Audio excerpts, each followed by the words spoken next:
முருகா வெற்றிவேல் முருகா. வேலுண்டு வினையில்லை, மயிலுண்டு பயமில்லை. என் அன்பு தங்கமே, இன்னும் சற்று நேரத்தில் உன்னுடைய தீராத பிரச்சனை ஒன்று தீர உள்ளது. ஆம் தங்கையுமே, உன்னிடத்தில் உண்மையைத்தான் கூறுகின்றேன். பல நாட்களாக ஒரு பிரச்சனை உன்னையும் உன் வாழ்க்கையையும் உன் குடும்பத்தையும் பாடாய்படுத்தி கொண்டிருக்கின்றது. அந்த பிரச்சனையால் நீ சரியாக உறக்கம் இல்லாமல் தவித்து கொண்டிருக்கின்றாய். உதட்டளவில் மட்டுமே சிரித்து மனதளவில் வலியை அனுபவித்து கொண்டிருக்கின்றாய். அந்த பிரச்சனை எப்பொழுதப்பா முடியும்? நான் எப்பொழுது பழைய நிலைமைக்கு திரும்புவேன்? என் வாழ்க்கையில் நான் சந்தோஷத்தை பார்த்ததில்லை. அந்த சந்தோஷம் எனக்கு எப்பொழுதப்பா கிடைக்கும் என்று ஒவ்வொரு நொடியும் ஏதாவது ஒரு பிரச்சனை நினைத்து வருத்தப்பட்டு கொண்டு இருக்கின்றாய். ஒன்று முடிந்தால் மற்றொன்று உடனடியாக வந்து விடுகின்றது. நிம்மதியான ஒரு வாழ்க்கையை வாழவே முடியாதா? அப்படி என்றால் எதற்காக என்னை படைத்தீர்கள் என்று நீ என்னிடத்தில் கேட்கின்றாய். தங்கமே, கவலைப்படாதே. உன்னுடைய வாழ்க்கையில் உள்ள அத்தனை பிரச்சனைகளையும் நான் முடித்து காட்டுகின்றேன். வாழ்க்கை முழுவதும் பிரச்சனை என்று கூறாதே. உன்னுடைய வாழ்க்கையில் பல அழகான தருணங்களும் இருக்கின்றது. உன்னை சுற்றி என்ன நடக்கின்றது என்பது உனக்கு சரியாக புரியவில்லை என்று நீ புலம்பிக் கொண்டிருக்காதே. எது நடந்தால் உனக்கு நல்லதோ அதுதான் நடக்கின்றது.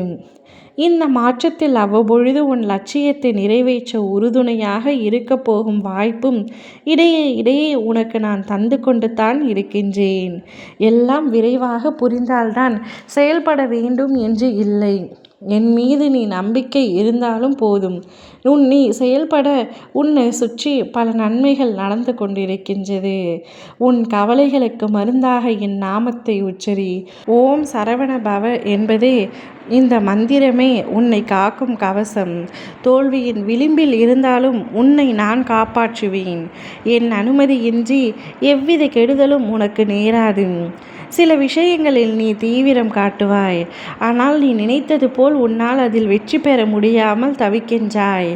ஆனால் சில நேரம் நீ ஒன்றும் செய்யாமல் மனதை அமைதிப்படுத்தி நீ காத்துள்ளாய். அப்பொழுது நீ நினைத்ததை விட சிறப்பாக அது நடந்து முடிவதை பார்த்துள்ளாய். எனவே உனது தீவிரத்தை கைவிடு. கொஞ்சம் பொறுமையாக காத்திரு.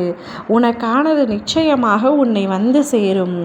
ஓரிடத்தில் அமைதியாக அமர்ந்து ஓம் சரவணபவ மந்திரத்தை உன்னால் முடிந்த அளவிற்கு தியானம் செய்ய முயல்வாய். மனதில் அமைதி நிரம்ப நிரம்ப நடப்பது சரியாக நடக்கும். உன்னை குறை கூற ஒருவன் இருந்தால்தான் உன் வாழ்க்கை பயணம் அடுத்த கட்டத்திற்கு நகரும். ஆதலால் குறை கூறும் பொழுது மனம் தளராமல் குறைகளை சரி செய்து நிறைகளாக்கி வாழ்வை சீர் செய்து நிறைவோடு வாழ் தங்கமே. பிரச்சனை வந்து கொண்டே இருக்கிறது என்று நினைத்து அதை கண்டு நீ ஓடி ஒளிந்தால் அது உன்னை துரத்தி கொண்டு தான் இருக்கும். எதிர்த்து நின்று போராடு. உன்னுடைய அத்தனை பிரச்சனைகளையும் ஒன்றொன்றாக நான் தீர்த்து காட்டுகின்றேன். இன்னும் சில நேரத்தில் உன்னுடைய மிகப்பெரிய பிரச்சனை ஒன்று தீரப்போகின்றது. ஓ முருகா வெற்றிவேல் முருகா.